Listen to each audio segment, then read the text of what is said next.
Assalamualaikum warahmatullahi wabarakatuh. Perkenalkan, nama saya Siti Aulia Farah Rahma, NIM 53001800055, Program Studi Ilmu Al-Quran dan Tafsir Fakultas Usuluddin Adab dan Humaniora. Pada kesempatan kali ini, saya akan membuat sebuah video mengenai pemikiran Farid Ishaq. Video ini untuk memenuhi tugas ulangan tengah semester mata kuliah Pemikiran Tafsir Modern dan Kontemporer yang diampu oleh Ibu Neni Mutiatul Awaliyah. Sebelum masuk pada pemikiran dari Farid Ishaq, maka penting bagi kita untuk mengetahui siapakah itu Farid Ishaq terlebih dahulu. Farid Ishaq memiliki nama lengkap Maulana Farid Ishaq. Farid Ishaq merupakan seorang aktivis sekaligus pemikir muslim kontemporer yang lahir pada tahun 1959 di sebuah perkampungan kumuh lagi miskin di Cape Town, Johannesburg, Afrika Selatan. Farid Ishaq mengalami masa kecil yang sangat sulit dan pahit. Ia hidup bersama ibu yang ditinggal suaminya bersama ke-6 anaknya. Ayahnya meninggalkan ketika Ishaq masih berusia 3 minggu, sehingga mengharuskan Ibu Ishaq berperan sebagai seorang ibu sekaligus sebagai seorang ayah yang mencari nafkah untuk ke-6 anaknya. Akibat beratnya beban hidup yang harus ditanggung, ibunya meninggal pada usia yang masih relatif sangat muda, yaitu usia 52 tahun. Kemiskinan yang dialami Ishaq mengharuskan ia dan kelima saudaranya untuk mengetuk pintu tetangganya untuk mendapatkan sesuap nasi. Bahkan ia juga harus mengais di tempat sampah untuk mencari makanan. Meskipun demikian, Ishaq tetap rajin untuk mencari ilmu meski tanpa alas kaki dan tanpa buku-buku yang memadai, sampai ia dapat menyelesaikan pendidikan dasar dan menengahnya di Bonteheuwel, Afrika Selatan. Kemudian pada usia 9 tahun, Farid Ishaq telah menceburkan dirinya dalam aktivitas keagamaan secara intens, yaitu ia aktif dalam Jamiah Tabligh. Jamiah Tabligh merupakan sebuah organisasi keagamaan yang memiliki jaringan internasional dan yang berpusat di Pakistan. Dalam organisasi inilah Ishaq memahami makna persaudaraan. Ishaq juga mengakui bahwa figur seorang ayah itu telah tergantikan dengan rekatnya hubungan persaudaraan antar anggota Jamiah Tabligh. Aktivitasnya tersebut juga dapat mengantarkan ia untuk meneruskan studinya di Jamiah Al-Ulum Al-Islamiyah, dan ia mendapatkan gelar Bachelor of Arts dalam bidang hukum Islam. Kesempatan untuk meneruskan studinya tersebut tidak disia-siakan oleh Farid Ishaq. Kemudian Farid Ishaq mendalami lagi teologi di Jamiah Alimiyah Al-Islamiyah Karachi, sehingga ia mendapatkan gelar Maulana yang menjadikan tambah gagah namanya. Farid Ishaq menghabiskan waktunya selama 9 tahun untuk belajar teologi dan ulumul Quran di Pakistan. Ia kembali ke Afrika Selatan pada 1982 bersama 3 sahabat karibnya. Lalu mereka membuat sebuah organisasi yang bernama The Call of Islam pada tahun 1984. Organisasi ini berafiliasi pada Front Demokrasi Bersatu yang didirikan oleh masyarakat lintas agama untuk menentang rezim apartheid pada tahun 1983. The Call of Islam ini memainkan peran penting dalam menggalang solidaritas interreligius dan lintas agama untuk mendobrak status quo. Di bawah naungan UDF, Yahudi, Kristen, dan Islam memunculkan perlawanan kaum beriman terhadap penindasan dalam bentuk apapun, seperti adanya kelompok Islam konservatif. Melalui tabloid Majlis, ia mengumandangkan kebencian dan pertentangan kepada mereka yang bekerja sama dengan kaum Yahudi dan Kristen atas nama pluralisme. Tabloid tersebut Tabloid tersebut atas dasar penafsiran sempit terhadap Al-Quran tidak henti mengecam organisasi The Call of Islam yang disebutnya telah melakukan kolaborasi dengan kaum kafir. Hal ini yang mendorong Ishaq untuk mempelajari Al-Quran dan Injil lebih lanjut. Karena Ishaq penasaran mengapa kitab suci seringkali digunakan untuk melegitimasi penindasan dan eksklusivisme dengan adanya penafsiran-penafsiran sempit terhadap ayat Al-Quran. Karena itu, pada tahun 1989, Ishaq kembali meninggalkan negerinya untuk mencari ilmu tentang hermeneutika Al-Quran di Inggris dan Injil di Jerman, tepatnya di University of Birmingham di Inggris. Kemudian ia memperoleh gelar doktor dalam kajian tafsir. Pengalaman pahit yang dialami Ishaq tersebut cukup menyentuh batin Ishaq sejak kecil, yang kemudian mengantarkan untuk mempertanyakan otoritas dan peran Tuhan, bahwa Tuhan pasti adil dan berpihak pada kaum yang tertindas. Sejak kecil, Ishaq juga sudah merasakan pengalaman keberagamaan yang pluralis di mana dia bergaul dengan orang-orang yang berbeda agama darinya. Dan kenyataannya, penderitaan yang dialami oleh Ishaq dapat terpikul berkat solidaritas, kemanusiaan, dan senyum dari tetangganya yang berbeda agama. Kemudian Ishaq mempertanyakan ide keagamaan yang mengklaim bahwa keselamatan hanya dimiliki oleh kelompoknya itu sendiri. Inilah yang kemudian memberikan kesadaran pada diri Ishaq akan kebaikan intrinsik agama Islam. Pengalaman pahitnya dalam kemiskinan, bertetangga dengan orang yang berbeda agama, itu sangat memengaruhi dalam pembentukan watak dan cita-cita kebebasannya. Kegelisahan Ishaq memuncak ketika ia mendapati bahwa di Pakistan bukanlah tempat di mana ia merasakan keadilan. Karena ia melihat teman-teman dialog agamanya, yakni kalangan Kristen Pakistan yang minoritas, mendapatkan perlakuan yang kurang manusiawi, hanya karena kebetulan mereka itu bukan orang Muslim. Selain itu, pertukaran gagasan dan latihan intelektualnya bersama pendeta Kristen yang bernama Brother Norman Gray juga sangat berkesan dalam pemikiran Ishaq. Pengalaman eksistensial tersebut yang mengubah pandangan teologis Ishaq yang berusaha mengawinkan iman dan praksis di Afrika Selatan.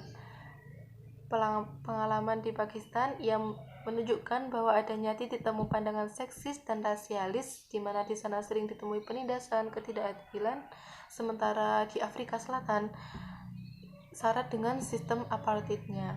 Yaitu pemikiran dari Farid Ishaq mengenai hermeneutika liberatif dalam penafsiran Al-Quran. Farid Ishaq mengatakan bahwa Al-Quran merupakan wahyu yang diturunkan dalam rangka merespon berbagai peristiwa yang terjadi di dalam kehidupan dunia ini. Kemudian Ishaq juga setuju dengan Craig bahwa Al-Quran tidak mungkin menjadi wahyu jika tidak terkait dengan berbagai peristiwa. Al-Quran mengandaikan 3 hal yang ingin dikedepankan, yaitu partikular teks, kontekstualitas makna, dan relevansi praksis.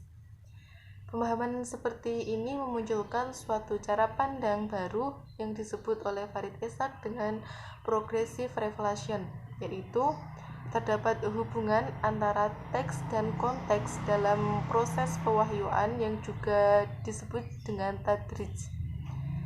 Prinsip tadrij sangat signifikan dalam penafsiran di mana the will of God dan kebutuhan personal, sosial, ekonomi, dan politik pada masa Nabi Muhammad dikomunikasikan melalui proses pewahyuan. Dan Al-Quran sendiri telah menjelaskan argumentasi mengenai hal ini secara eksplisit. Yang pertama yaitu Al-Quran hadir sebagai petunjuk secara gradual hari demi hari. Yang kedua, Islam terbentang di tengah-tengah perjuangan dan Nabi Muhammad membutuhkan dukungan terus-menerus di dalam perjumpaannya dengan wahyu. Oleh karena itu, Menurut Esak, hermeneutika liberatif sangatlah penting dalam pemahaman ayat-ayat Al-Quran.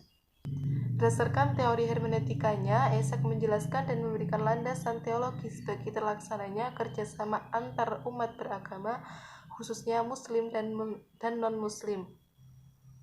Dalam hal ini, Esak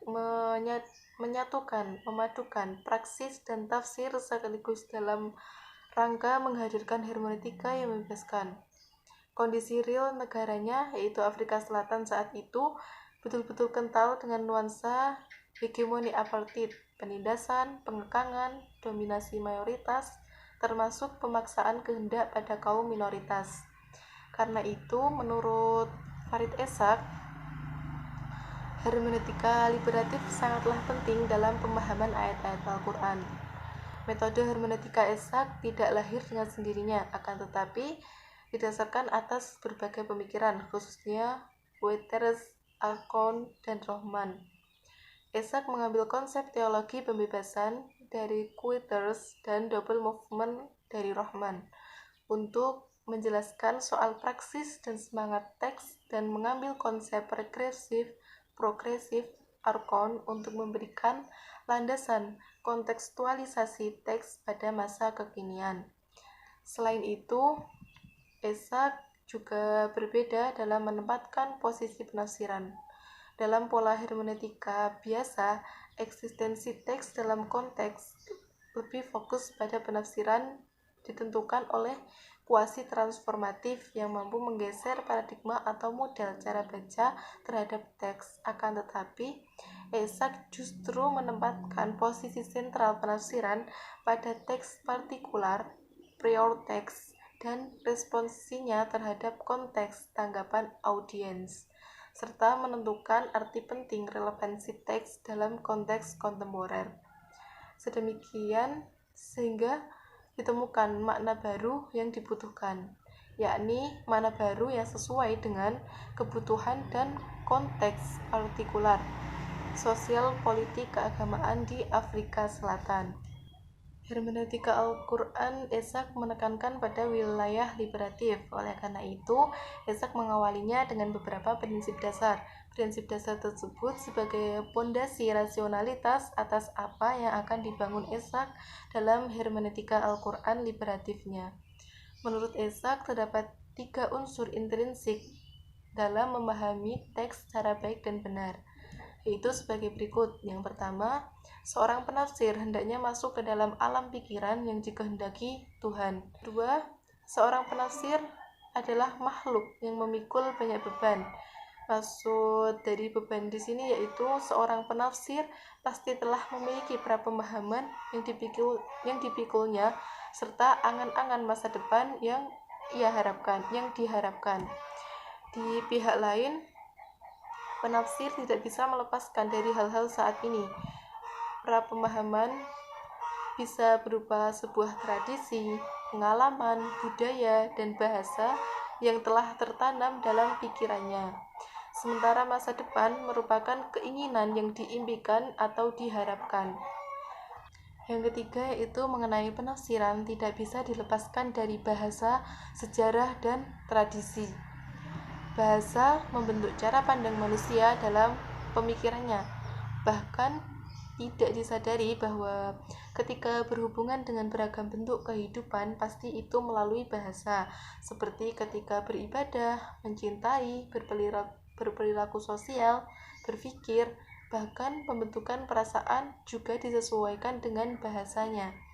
Para pemikir reformis sering mengatakan bahwa krisis dan ketidakmampuan yang terjadi di dunia Islam adalah dalam memberikan suatu kontribusi yang berguna bagi dunia kontemporer, dikarenakan itu sebuah tradisi. Jalan keluar yang seringkali diusulkan para reformis adalah dengan meninggalkan ikatan tradisi dan kembali kepada Al-Quran. Sebenarnya pernyataan tersebut tidak selaras dengan fakta bahwa suatu penafsiran tidak bisa sepenuhnya mandiri berdasarkan teks, akan tetapi pasti berkaitan dengan muatan historisnya, baik itu muatan historis dari munculnya teks tersebut maupun saat teks tersebut ditafsirkan. Farid Ishaq juga merumuskan kunci-kunci hermeneutika yang digali dari ayat-ayat Al-Quran yang dijadikan sebagai landasan teologis dalam melaksanakan aksi pembebasannya. Kunci-kunci hermeneutika ini merupakan sebuah implikasi dari hermeneutika praksis liberatif dan landasan teologis untuk proyek pembebasan.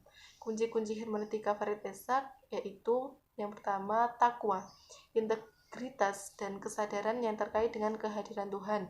Yang kedua yaitu tauhid, keesaan Tuhan.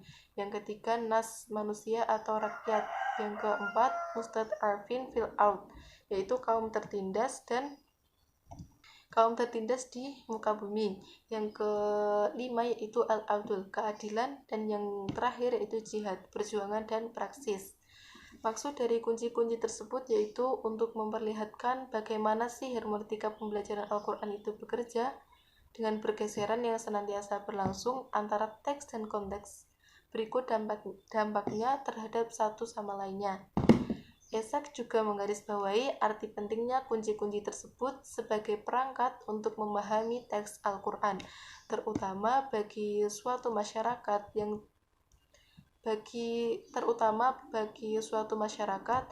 tidak hanya kasus Afrika Selatan yang diwarnai penindasan dan perjuangan antar iman demi keadilan dan kebebasan. Selain itu, kunci-kunci di atas juga digunakan untuk tujuan tertentu dan terstruktur. Dua kunci pertama, takwa dan tauhid, dimaksudkan sebagai pembangunan kriteria moral dan doktrinal yang akan menjadi lensa teologis dalam membaca Al-Quran secara umum dan terutama teks-teks tentang pluralisme dan solidaritas antar iman. Kemudian dua kunci berikutnya yaitu al-nas manusia dan al-mustad'afina fil ard, yaitu kaum tertindas yang berada di bumi, sebagai pengukuhan terhadap konteks atau lokasi aktivitas penafsiran. Sedang yang dua kunci terakhir al-adl dan jihad merupakan refleksi dari metode dan etos yang menghasilkan dan membentuk pemahaman kontekstual tentang firman Tuhan dalam masyarakat yang diwarnai ketidakadilan. Mungkin ini sedikit gambaran mengenai pemikiran Farid Ishaq tentang penafsiran Al-Quran dengan hermeneutika liberatifnya. Mungkin cukup sekian yang dapat saya sampaikan. Apabila banyak kesalahan, saya mohon maaf yang sebesar-besarnya. Semoga dapat bermanfaat. Wassalamualaikum warahmatullahi wabarakatuh.